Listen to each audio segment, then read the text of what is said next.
There is always one figure you sense from a distance. Not loud, not celebrated, not desperate to convince anyone of anything. Someone who moves through life with an unsettling calm. They don't rush. They don't explain themselves. They don't seem threatened by chaos, rejection, or uncertainty. And when you're around them, something in you becomes uncomfortable.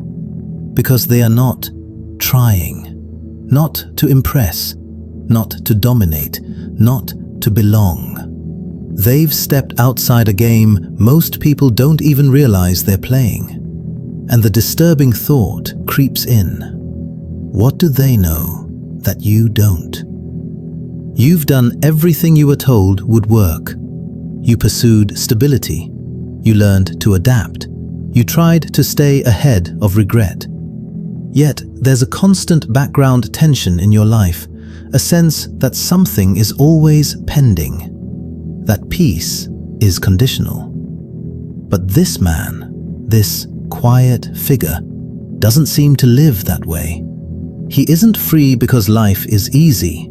He's free because he stopped negotiating with illusion. He doesn't chase happiness. He doesn't fear loss. He doesn't build his identity on outcomes. And that terrifies people.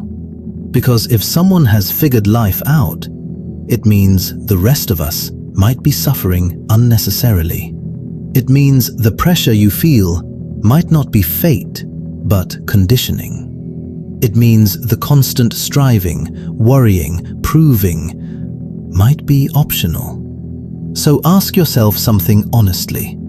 When you imagine a person who has truly figured life out, why do they never look like someone who is trying to win? Why do they seem almost indifferent to success and failure, yet strangely fulfilled?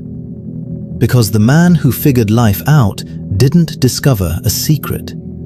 He let go of one. And once you see what that secret is, it becomes impossible to keep living the same way. The life most people never question. Most people don't choose their lives, they inherit them. Not deliberately, not consciously.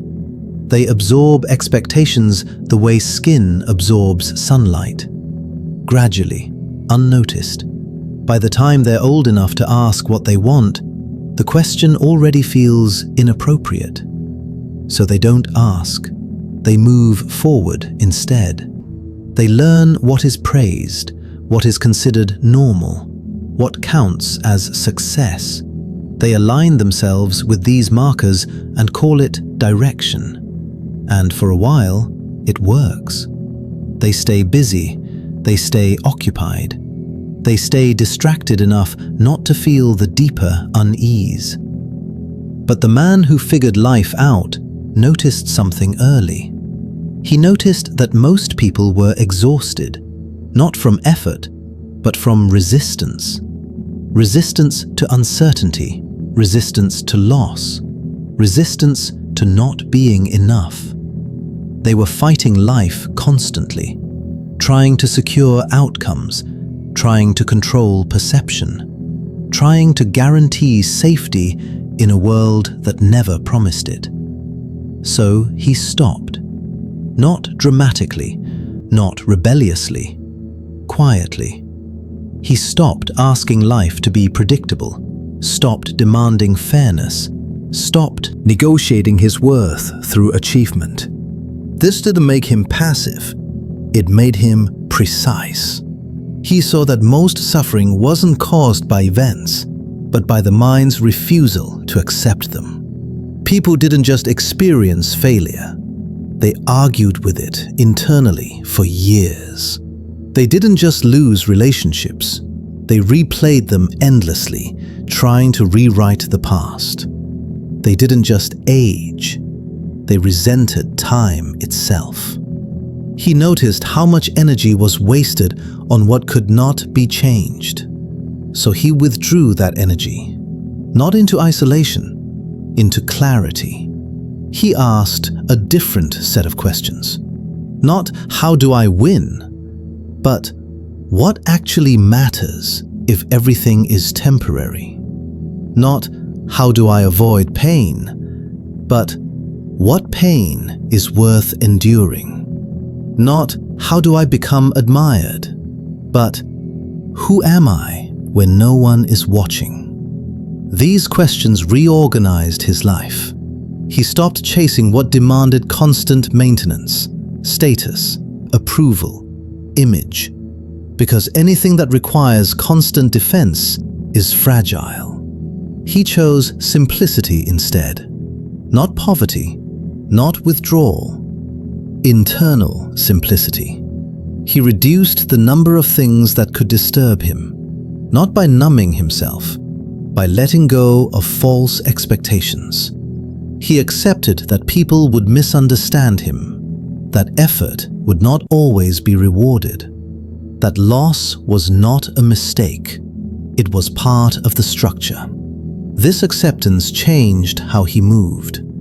He didn't rush to correct every misconception. He didn't explain himself compulsively. He didn't try to control how others felt. And this made him appear calm. But it wasn't calmness. It was alignment. His inner life no longer contradicted reality. Most people live at war with what is. They argue internally with every disappointment. They resist endings. They cling to beginnings. And that resistance creates friction. The man who figured life out removed that friction. He let events arrive without turning them into judgments about himself. He let outcomes exist without extracting identity from them. He let uncertainty remain without rushing to dominate it. This didn't make him detached. It made him present. He was fully engaged with what was in front of him, not what should have been, not what might happen next. And presence has power. People felt it around him, not because he was charismatic, but because he wasn't leaking energy into anxiety. He listened without preparing his reply. He spoke without rehearsing. He acted without over-identifying. And this unsettled people. Because most people are always somewhere else, in the past, in the future, in imagined conversations, rarely here. The man who figured life out didn't escape the world. He stopped demanding that it be different. This is the part people misunderstand. They think peace comes from solving life. It doesn't. Life is not a problem to be solved. It is a process to be participated in. Once he saw that, the urgency dissolved. He still worked, still loved, still lost. But he didn't dramatize these experiences internally. He let them move through him. And because of that, they didn't harden into bitterness. Most people become rigid with age, not because they gain wisdom, but because they accumulate unresolved resistance. He did the opposite. He became lighter, not because he had fewer responsibilities, but because he stopped carrying what was never his to hold. The need to be validated, the need to be right, the need to be ahead. He understood something most people never do. Life is not asking you to succeed. It's asking you to respond honestly, to meet what comes without armor, to act without clinging to outcome, to accept impermanence without resentment. This is what he figured out, not how to control life, how to stop fighting it. And once you stop fighting life, a strange thing happens. You stop being afraid of it, because fear thrives on resistance, and resistance disappears when you see that nothing essential can be protected by tension, only lost by it. Saki saw the chase for what it was, a collective trance. everyone running in the same direction, breathless, anxious, comparing speed without ever asking where the road actually leads. Success, recognition, security, legacy. He noticed how these words hypnotized people, how they organized entire lives around them, how they justified exhaustion, compromise, self-betrayal, and how strangely empty people felt when they finally touched them. He watched people achieve what they wanted and then panic, because the wanting had been the structure holding them together. Once the goal was reached, there was nothing left to chase. So they invented new ones, bigger titles, more money, more validation. Not because they needed them, because stopping felt terrifying. The man who figured life out noticed something most people avoid. Chasing is often a way to avoid stillness. Stillness forces you to face what remains when the striving ends. And for many, what remains is uncertainty, or grief, or an unlived self. So they keep moving. But he stopped. Not because he rejected ambition, but because he questioned its cost. He asked himself a question that destabilized everything. What am I sacrificing for this? And is it worth it? Most people never ask that honestly. They assume the sacrifice is temporary, that fulfillment will arrive later, that peace will come once they've earned it. But later keeps moving, and peace never arrives on a deadline. He noticed how worshipping outcomes creates dependence. Your mood becomes tied to progress, your worth tied to results, your sense of self tied to comparison. This is not living, it's bargaining. Bargaining with a future that never guarantees anything. So he withdrew his faith from outcomes, not his effort, his faith. He still acted, but he stopped asking results to justify his existence. This changed the texture of his life. Failure no longer humiliated him. It informed him. Success no longer inflated him. It passed through him. Praise didn't intoxicate him. Criticism didn't define him, because none of it touched the core.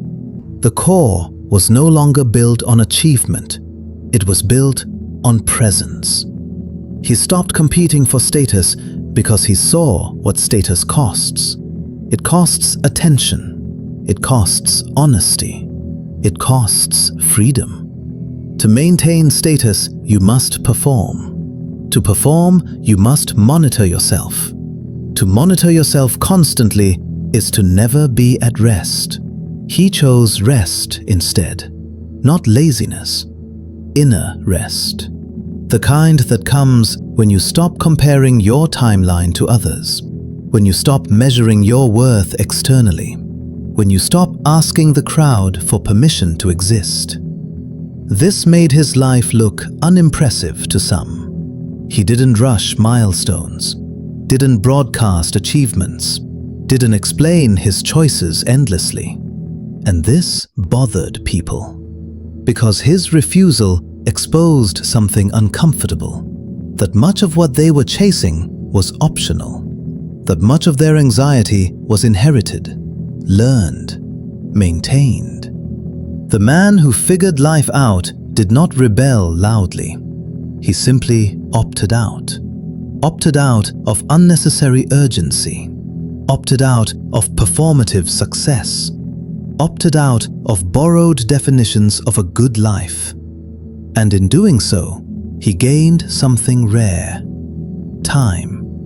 Not more hours, more presence within them. He could be where he was without itching to be elsewhere. He could enjoy progress without demanding completion. He could face loss without turning it into a verdict. This is why he appeared calm, not because he had answers, because he stopped asking the wrong questions. He no longer asked, "How do I get ahead?" He asked, "How do I live without betraying myself?" That question simplifies everything. It cuts through distraction. It exposes false ambition. It reveals which pursuits drain you and which nourish you. And once you see that clearly, you cannot unsee it. You start noticing how many goals are driven by fear, not desire. How many plans are built to impress, not to satisfy. How many struggles are chosen unconsciously. The man who figured life out chose consciously. He chose less.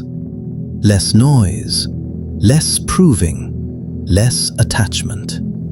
And paradoxically, his life became fuller, not with experiences, with depth. Depth in conversations, depth in attention, depth in silence. He didn't need constant stimulation because he wasn't running from himself. He wasn't afraid of quiet. Quiet was where his life actually existed. This is the truth most people avoid. The chase keeps you from asking dangerous questions. Questions like, what if I already have enough? What if nothing needs to be proven? What if life is not a ladder, but a landscape? The man who figured life out walked off the ladder, not because he couldn't climb it, because he saw where it led. And once you see that, continuing to climb feels absurd. Legged the quiet rules he lived by. Hafez says he didn't live by principles that sounded impressive. No slogans, no doctrines, no philosophies he needed to defend. What he followed were quiet rules, the kind you don't announce, the kind you discover through exhaustion. One of those rules was simple: don't argue with reality. He noticed how much energy people spent wishing life were different. Different pasts, different outcomes, different versions of themselves. They lived in constant internal resistance. He stopped. Not because he liked everything that happened, but because resistance added nothing but pain. He accepted loss without romanticizing it, accepted failure without turning it into identity, accepted change without calling it betrayal. This acceptance did not make him passive, it made him responsive. When something could be changed, he acted. When it couldn't, he didn't poison himself fighting it internally.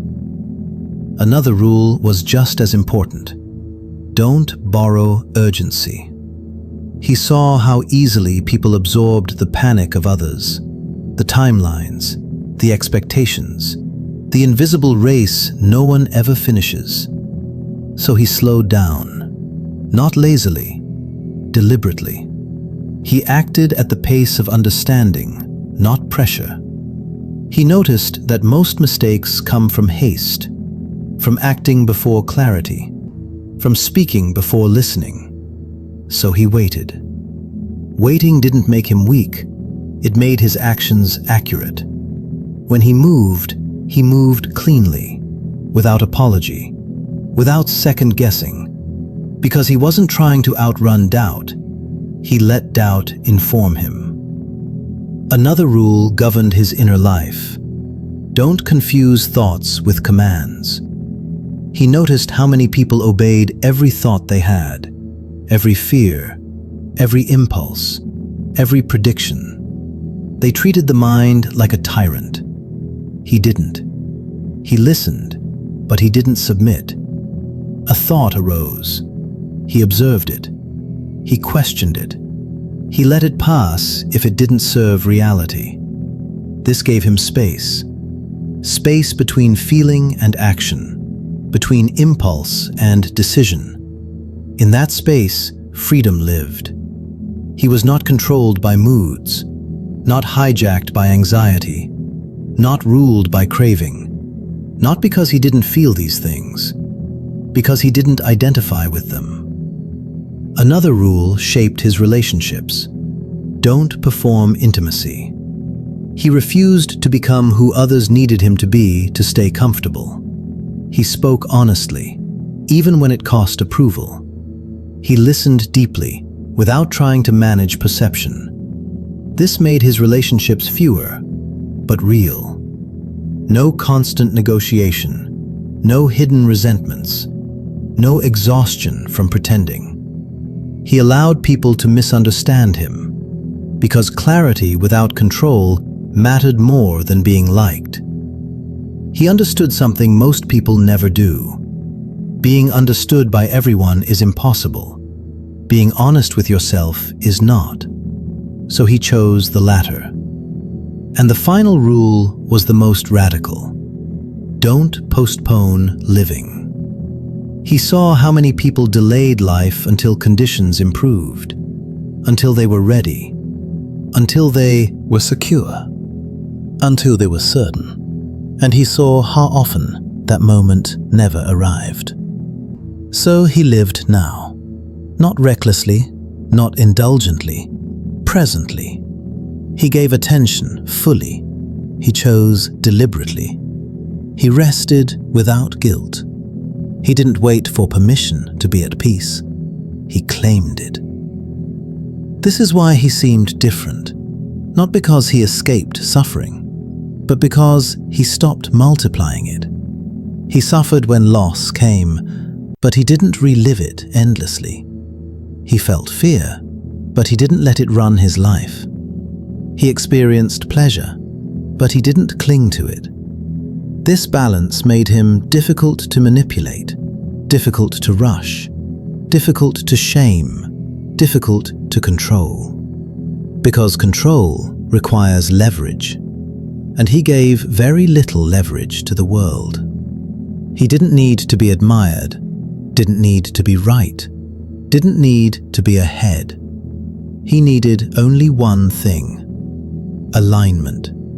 When his actions matched his values, when his inner life matched reality, when his choices did not betray his nature. That alignment gave him something rare: peace that did not depend on circumstances. And that peace changed how others felt around him. They sensed it immediately, not as superiority, as solidity. He was not trying to extract something from life. He was participating in it, fully, quietly, without bargaining. This is what he figured out. Not a secret formula, not a hidden truth, just a refusal to live in contradiction. And once you see that possibility, it becomes uncomfortable to continue living any other way. The simplicity most people complicate.